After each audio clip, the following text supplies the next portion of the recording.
오늘 본문은 예수님의 너무나도 유명한 성전 청결 또는 성전 정화 작업에 관한 말씀입니다.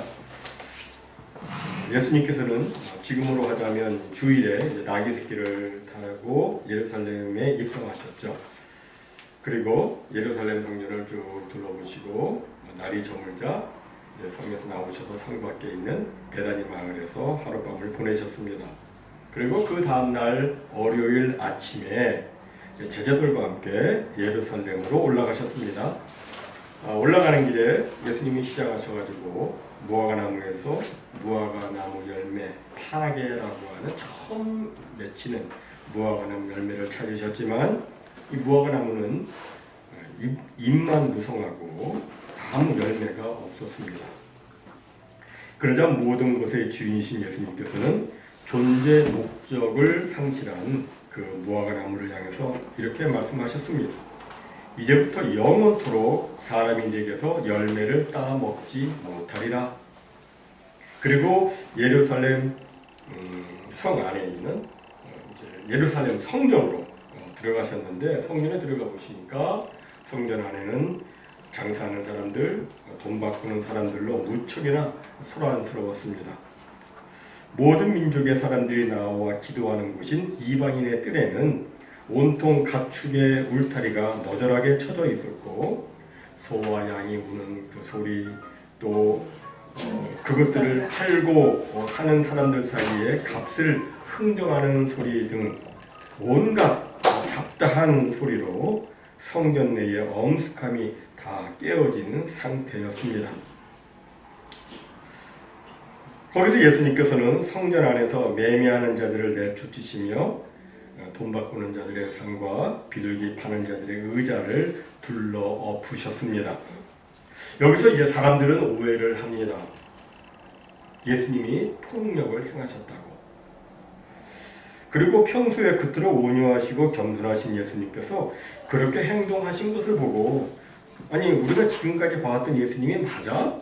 라고 의아하게 생각을 합니다.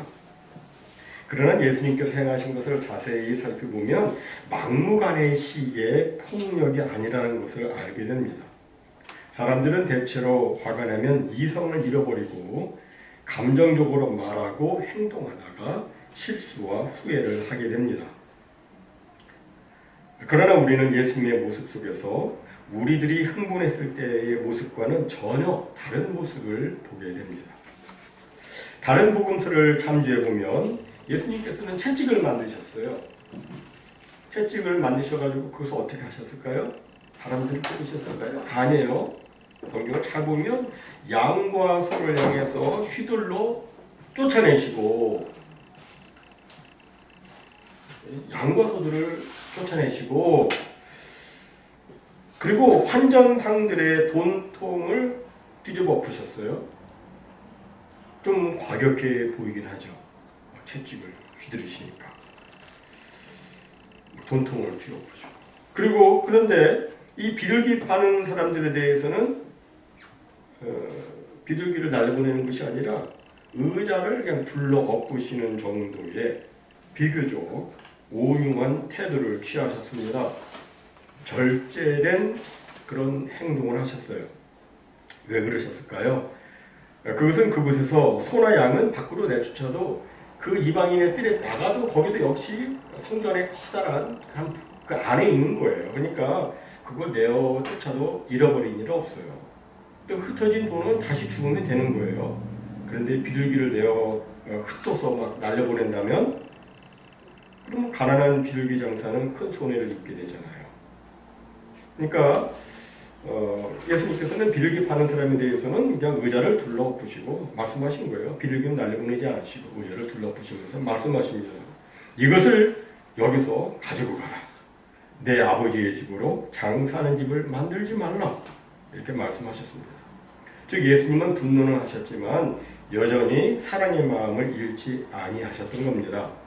우리 사람은 이 사랑과 공의가 좋아하기가 참으로 어렵습니다. 하지만 예수님에게는 언제나 공의와 사랑이 공존하며 균형을 이루고 있습니다. 그러면 왜 예수님께서는 그곳의 환전상들과 매매하는 사람들에게 그렇게 의분을 내셨을까요? 그 이유를 우리는 예수님의 말씀에서 찾아볼 수가 있습니다. 예수님은 말씀하셨습니다.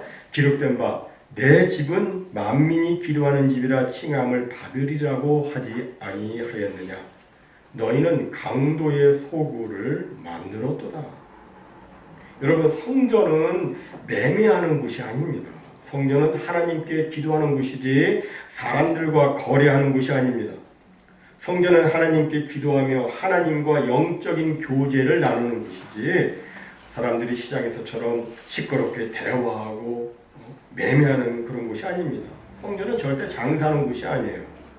그런데 당시 대제사장 가야바와 그 회장인 안나스 대제사장은 성전에서 장사를 하도록 허용을 했습니다. 본래는 성전 안에서는 장사하지 못하게 되어 있는데 그들은 그렇게 한 것입니다. 여기서 우리는 당시 이스라엘 성전과 관련된 역사를 짧게 살펴볼 필요가 있습니다.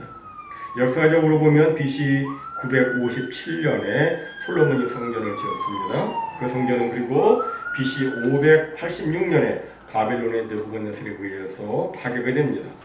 이 바벨론이 이제 페르시아의 고레스에 의해서 멸망을 하고 고레스 왕이 칙령을 내려요. 너희 유대인들은 다 각기 너희들 고향으로 돌아가야 된다. 그래서 고향으로 돌아온 유대인들은 BC 516년경에 그 총독 스룹바벨을 중심으로 성전을 다시 짓습니다. 그러나 이 성전이 BC 169년에 시리아 왕 안티오코스에 의해서 또 파손이 됩니다. 이 파손된 성전을 유다의 마카비가 BC 164년에 보수를 하지만 다시 BC 63년에 로마의 폼페이 장군에 의해서 또 파손이 됩니다. 그러다가 유대인이 아닌 이두메, 그 에돔 출신의 헤롯이 이제 로마 칙령을 받고 거기에 왕이 됩니다. 그 헤롯은 자기가 유대인이 아니니까 유대인들의 환심을 사기 위해서 BC 19년에 엄청나게 큰 규모의 성전을 막 짓기 시작합니다. 그로부터 8년 후 BC 11년경 헌당은 하였지만 그 공사가 얼마나 컸는지 그 헤롯이 죽었을 때에도 성전은 완성되지 못했고 오늘 본문이 나오고 있는 그 예수님 당시에도 그 성전이 완공이 되지 못했어요. 공사 중이었습니다. 공사 중이었으니까 좀 어땠는지 상상이 되시겠죠? 그러다가 그 성전이 AD 63년에 이르러서야 완공이 되었는데 이런 배경에서 보면 당시 성전은 막대한 비용이 필요했던 시기였습니다. 이런저런 이유로 AD 6년경에 수리아의 총독 구레뇨에 의해서 임명된 대제사장 암나스가 성전에서 환전할 수 있다. 그리고 제사에 필요한 물품을 성전 안에서 구입할 수 있다라고 허용을 합니다. 그리고 이것은 그의 사위 대제사장 가야바 때에 더욱 심화됩니다. 그 폐해를 살펴보면 그들은 율법에 있는 대로 돈을 받으려고 했어요. 20세 이상 된 모든 남자들은 매년 반세겔씩을 내야 했어요. 반세겔이라고 하면은 지금으로 말하면 한 2일의 노동, 그러니까 한 200불 정도? 뭐 250불? 그 정도. 매년 그렇게 모든 20세 이상 된 남자들은 성전세를 내야 했습니다. 그 반세겔은 그런데 그 반세겔을 내는데 그게 일반 유대인들이 사용하는 일반 세겔이 아니라 성전 세겔로 받았습니다. 당시 화폐는 일반 유대인들이 사용하는 일반 세겔이 있었고 그 다음에 헬라인들이 사용하는 드라크마가 있었고 로마인들이 사용하는 데나리온이 있었어요. 그러니까 4데나리온을 가지고 가면 성전에 그 한 세겔을 바꿔주는데 근데 반세겔을 내야 되니까 반세겔을 줘야 되는데 성전 세겔로 주지 않고 뭘로 주냐면은 일반 세겔로 줘요. 근데 일반 세겔은 2데나리온이 한 세겔이에요. 그러니까 돈을 거기서 많이 냅니다. 그러니까 이 안나스와 가야바는 성전에서만 사용하는 성전 세겔을 딱 만들어가지고 그곳으로 성전 세겔을 받는 거예요. 그러니까 멀리서 오는 뭐 바벨론, 알렉산드리아, 뭐 그리스, 로마 이런 데서 오는 순례자들 그들은 성전 세겔로 돈을 바꾸지 않으면 안 되는 거예요. 자기들은 바꾼 돈을 많이 주고 성전 세겔로 바꾸고 또 거스름을 받을 때는 반밖에 못 받고. 그리고 또 뭐 당시 유대인들조차도 일반 유대인들조차도 성전세를 내기 위해서는 성전 세겔을 따로 사야만 했습니다. 이런 과정에서 이 환전상들은 엄청난 이익을 챙겼습니다. 생각해 보십시오. 400불 내고 100불, 200불 내면 되는데 400불 내고 100불만 받는 거예요. 거기서 생기는 돈이 이거 얼마나 많겠어요? 크겠어요. 또 당시 종교 권력자들은 제사에 사용되는 가축을 성전에서 팔도록 했습니다. 본래는 자기가 기르던 양과 소 중에서 흠 없는 것을 가지고 와서 제사를 드려야 되는데 먼 길에서 재물을 가져오는 것이 너무나도 힘들기 때문에 하나님께서는 너희들이 돈을 가지고 와서 성전 밖에서 흠 없는 소나 양을 사서 제사를 너희들 드릴 수 있도록 이렇게 하나님께서 허락을 해 주셨죠. 그런데 안나스와 가야바는 멀리서 직접 가져온 재물이나 또 성전 밖에서 산 재물에 대해서는 아주 엄격하게 검사를 합니다. 그러니까 뭐 흠없는 재물이 어디 있어요? 그러니까 다 불합격 판정이에요. 근데 오직 성전 안에서 산 자기들에게서 산 짐승의 경우에는 마치 오늘날 코셔 인정을 찍듯이 합격 판정을 내려주는 거예요. 그러니까 백성들은 아무리 비싸도 어쩔 수 없이 성전의 안에서 재물을 사야만 했습니다. 이런 식으로 그들은 사람들의 돈을 착취한 거예요. 심지어 그들은 가난한 사람들에게서도 돈을 착취했습니다. 오늘 본문에 보면 비둘기 파는 자들이 나오는데 율법에 의하면 비둘기는 산모와 나병 환자 또는 유출병을 가진 사람들의 정결을 위해서 바쳐지는 제물이었습니다. 양과 소로 희생제물을 드리기 어려운 가난한 사람들을 위한 조치로 하나님께서는 비둘기를 바치도록 이렇게 허용하신 건데 장사꾼들은 이들의 주머니마저 노렸던 겁니다. 집에서 비둘기 가져오면 불합격이에요. 자기들이 파는 것은 합격 판정을 내립니다. 이런 식으로 아주 노골적인 악덕 상업 행위를 한 것입니다. 이런 모습을 보시고 예수님께서는 강도의 소굴이라고 말씀하신 거예요. 왜 강도의 소굴입니까? 강도는 사람들의 돈을 폭력과 강함으로 빼앗는 사람들인데 당시 종교 권력자들이 그렇게 했던 겁니다. 그들은 사람들의 돈을 불법적인 방식으로 빼앗아갔던 것입니다. 그런데 사실 종교 권력자들이 처음부터 나빴던 것은 아니었어요. 바벨론 포로에서 돌아온 다음에 당시 종교 지도자들은 우리가 어떻게 하면 하나님의 말씀을 더 잘 지킬 수 있을까 고민하다가 막 여러 가지 규칙들을 만들어요. 그게 이제 장로들의 전통이라는 거예요. 그걸 막 만들었어요. 그래가지고 이걸 지키라고 막 했는데 이게 나중에는 이제 문제가 되죠. 성전 안에서 매매하는 것도 처음에는 그랬습니다. 그들은 부족한 성전 건축 기금을 마련하고 성전에서 예매하는 자들의 편의를 제공하기 위해서 그런 일을 시작한 겁니다. 뭐 멀리서 하는 것보다 성전 안에서 하면 얼마나 편해요. 그러니까 성전을 다 편하게 하자. 그러나 세월이 지나면서 검은 손이 뛰어들더니 순수한 목적이 사라지고 만 것입니다. 여기서 우리는 당시 종교 권력자들이 변질된 그 과정을 좀 유심히 살펴보아야 합니다. 하나님은 언제나 과정을 중요하게 여기십니다. 세상에서는 목적, 그 결과만 중요하게 그것만 따지지만 하나님은 그렇지 않으시죠. 과정도 하나님은 중요하게 보십니다. 당시 종교 권력자들은 처음에는 성전 밖에서 하던 것을 성전 안으로 끌고 들어왔습니다. 이것이 더 편리하지 않느냐, 이것이 더 편하지 않느냐라는 생각에서 그렇게 한 것이죠. 그러나 편리함을 추구하다 보면 찾아오는 유혹이 있습니다. 그것은 바로 사람이 자꾸 더 편리한 것을 추구하게 된다는 거예요. 편리는 결국 편리주의에 빠지게 합니다. 편리주의는 물질주의와 맥락을 같이 합니다. 같이 찾아옵니다. 예전에는 TV를 보다가 이제 채널을 바꾸려면 어떻게 하셨어요? 일어나서 TV에 가서 이거 막 돌려야겠어요. 그래서 이 나이 드신 분들, 야, 누구 또 가서 바꿔라. 뭐 그렇게 하지 않았어요? 너무너무 그게 불편했던 거예요. 어떤 사람 누워서 이제 발가락으로 돌리기도 하고 뭐 그런 방법을 많이 썼는데 너무 불편한 거예요. 그래서 이제 리모컨을 이제 만든 거죠. 리모컨 컨트롤을 만들었어요. 근데 뭐 요새는 리모컨이 없는 TV 아무도 사질 않아요. 인간은 편리함을 이기지 못합니다. 현대 상업주의는 편리함을 자꾸 제공을 하고 거기서 돈을 벌어요. 편리함을 따라가다 보면 더 편리해지고 싶어 합니다. 그런데 이 편리주의가 신앙의 세계 안에 들어오면 어떻게 됩니까? 그 답을 우리는 구약에 나타난 한 사건을 통해서 발견해 볼 수가 있습니다. 그것은 다윗이 왕으로 등극했을 때 하나님의 법궤를 옮기는 과정에서 생긴 사고입니다. 법궤는 본래 반드시 제사장들이 법궤에다가 이 막대기를 궤에 꿰어가지고 어깨에 메어서 옮겨야 했습니다. 그렇죠? 거기다 고리를 만들어가지고 궤를 꿰가지고 어깨에 메어 옮기도록 그렇게 되어 있었어요. 그런데 편리하게 한다고 새 수레를 만들고 거기다가 법궤를 실은 겁니다.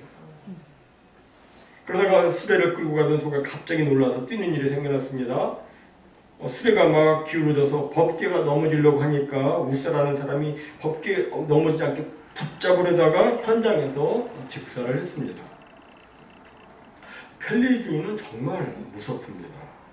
우리는 신앙의 편리주의를 경계해야 합니다. 왜냐하면 편리주의는 지금도 우리에게 강한 유혹으로 밀고 들어오기 때문입니다.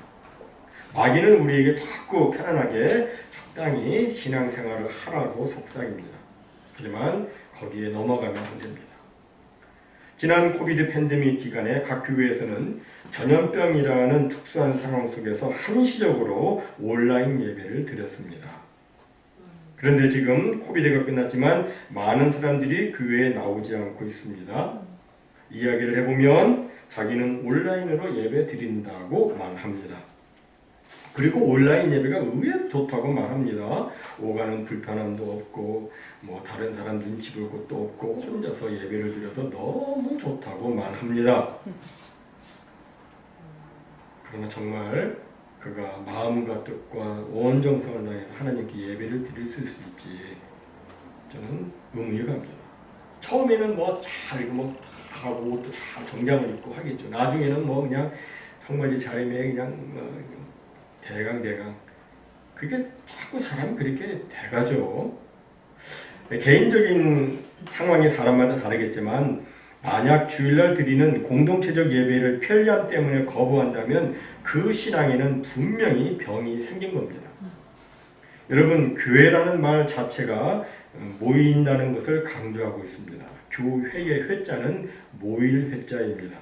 모일 때 교회의 공동체성이 살아나고 그리스도의 한 몸이라고 하는 그 관점도 생겨나는 겁니다. 이 공동체성이 빠져버린 교회는 생각할 수가 없습니다. 사랑하는 성도 여러분, 영적인 삶을 위해서 불편을 감수하는 것을 두려워해서는 안 됩니다. 편리함을 추구하다 보면 정성이 사라집니다. 예배에 마음의 진심을 담는 이들이 부족해지고 그리고 급기야는 순수한 영성은 사라지고 껍데기만 남은 육적인 사람이 되고 마는 것입니다. 우리는 주님의 말씀을 정말 귀 기울여서 들어야 합니다. 주님은 말씀하셨습니다. 이에 가르쳐 이르시되 기록된 바 내 집은 만민이 기도하는 집이라 칭함을 받으리라고 하지 아니하였느냐. 너희는 강도의 소굴을 만들었도다 하시며 이것은 성전의 목적을 다시금 확인시켜주는 말씀입니다. 그리고 당시 사람들의 편리주의와 사악함을 지적해주는 말씀입니다. 이런 지적을 받았으면 어떻게 됩니까? 당연히 회개해야 되죠. 회개하는 것이 마땅합니다. 그런데 당시 제사장들이나 서기관들은 자신들에게 문제가 있다고 생각하지 않았습니다. 얼마나 교만한지. 오히려 그들은 오늘 성경에 보니까 예수를 어떻게 죽일까 꾀했습니다. 당시 이스라엘 백성들에게 성전은 절대적인 의미를 가진 공간이었습니다. 하지만 예수님께서는 이런 성전이라면 더 이상 쓸모없다고 성전 무용론을 말씀하셨습니다. 존재 목적을 상실한 무화과 나무를 저주하셨듯이 존재 목적을 상실한 그 성전에 대해서 이제는 성전이 필요 없다고 하신 겁니다. 누가복음 21장 5절과 6절을 보면 어떤 사람들이 성전을 가리켜 그 아름다운 돌과 헌물로 꾸민 것을 말하며 예수께서 이르시되 너희 보는 이것들이 날이 이르면 돌 하나도 돌 위에 남지 않고 다 무너뜨려지리라 라고 말씀하셨습니다. 그리고 그 말씀은 그대로 이루어졌습니다. 성전을 AD 63년에 완공했는데 그로부터 7년 있다가 그 웅장하고 화려하게 지었던 그 성전이 AD 70년에 로마의 디도 장군에 의해서 정말 예수님이 말씀하신 것처럼 돌 하나도 돌 위에 남지 않고 다 역사 속으로 사라지고 말았습니다. 목적을 상실하면 존재의 의미가 없어지는 겁니다. 사실 그리스도가 오심으로 성전의 기능은 사라졌습니다. 성전의 존재 이유는 하나님과 연결, 하나님과의 소통입니다. 그런데 그리스도가 오심으로 더 이상 성전의 의미가 없어져 버린 겁니다. 바울은 고린도전서 6장 19절에서 새로운 성전의 개념을 우리에게 가르쳐 줍니다. 너희 몸은 너희가 하나님께로부터 받은 바 너희 가운데 계신 성령의 전인 줄을 알지 못하느냐? 너희는 너희 자신의 것이 아니라. 할렐루야. 우리 몸이 성령의 전 성전인 겁니다. 이는 정말 엄청난 이야기죠. 성령 하나님이 우리 안에 거하시기 때문에 이제는 다른 곳이 아닌 내가 성전인 것입니다. 사랑하는 성도 여러분, 우리는 모두 하나님이 거하시는 성전이 되었습니다. 따라서 성전이 되었으니 더 이상 나는 내가 나 좋은 대로 살 수는 없는 겁니다. 내가 나 좋자고 내 속에 소와 양을 팔고 돈 바꾸고 비둘기 파는 것으로 채워서는 안 되는 겁니다. 우리가 성전이라면 진정 하나님께 기도 소통하며 하나님의 임재를 경험하면서 우리가 살아가야 하는 겁니다. 사랑하는 성도 여러분, 마음의 상태가 중요합니다. 내 마음에 무엇이 차지하고 있는지 우리가 살펴볼 필요가 있습니다. 성전을 둘러보셨던 주님께서 오늘 성전된 우리 한 사람 한 사람을 둘러보신다면 무엇이라고 하실까요? 혹시 예수님이 채찍을 드시는 일은 있지 않을까요? 우리는 늘 변질을 경계해야 합니다. 성전이 어떻게 시장으로 변하고 강도의 소굴로 바뀔 수 있을까 생각하겠지만 이건 남의 이야기가 아닙니다. 변질은 누구에게나 찾아올 수가 있습니다. 그러므로 항상 자신의 마음을 살펴보아야 합니다. 자꾸 편리주의로 가면 안 돼요. 주님은 안중에도 없고 나 자신의 만족이나 기쁨만을 구하고 있다면 내 마음은 이미 강도에 소굴이지 않겠습니까? 내 마음이 만약 그렇게 더러워져 있다면 주님께서 하신 말씀 듣고 우리는 회개해야 됩니다. 내 마음이 만약 더러워져 있다면 그리스도의 피로 정결함을 받아 새롭게 되어야 합니다. 모쪼록 주의 보혈로 정결케 되어서 오직 하나님께 기도하고 또 하나님과 교통하고 하나님의 임재를 경험함으로 오늘 이 시대에 진정된 성전으로 살아가는 우리 모두가 다 되시기를 주님의 이름으로 축원합니다. 아멘.